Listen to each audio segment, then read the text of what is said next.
Me të njëjtën arsye, mund të vendosim edhe ndresjen e gabimeve në Google Chrome. Pra, Google Chrome, siç mund të jetë Edge apo siç mund të jetë Firefox, janë browser për të lundruar në internet. Pra, janë programe që shërbejnë për të shkuar në internet. Mjafton të shkojmë tek djathtas lart tek setting, në qendër language, djathtas add language, zgjidh gjuhën shqipe dhe aktivo çelësin Albanian.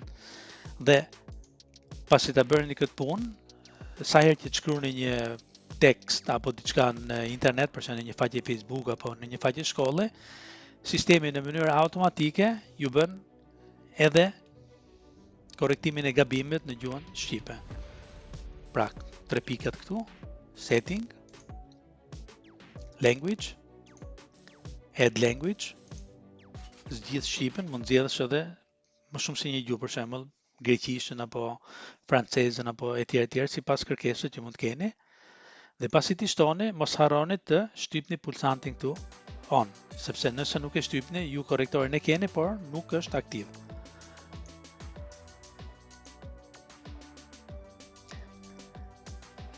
Dhe fundit, përveç browser që tham e vendosim në gjuhën shqipe me korrektor, ne kemi edhe një program të mrekullueshëm që quhet LibreOffice.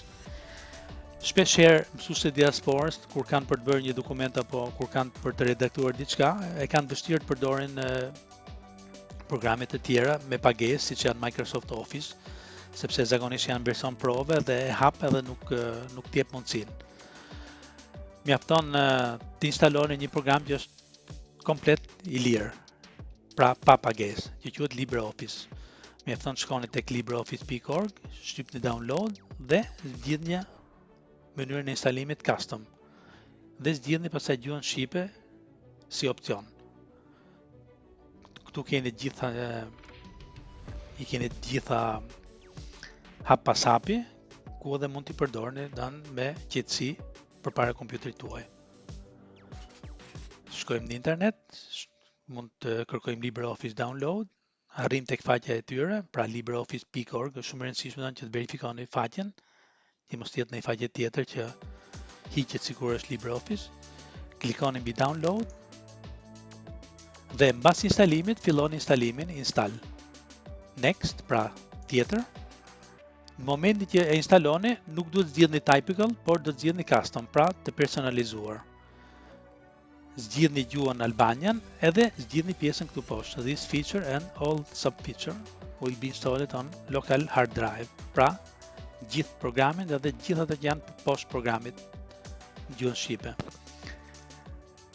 Pasi instaloni, programi hapet me gjuhën e vendit ku jetoni, për shembull nëse kompjuterin e keni anglisht, hapet në anglisht, po ta kesh në italisht, hapet në italisht. Shkoni pastaj tek opsioni General dhe zgjidhni gjuhën Albanian sepse e kemi instaluar përpara.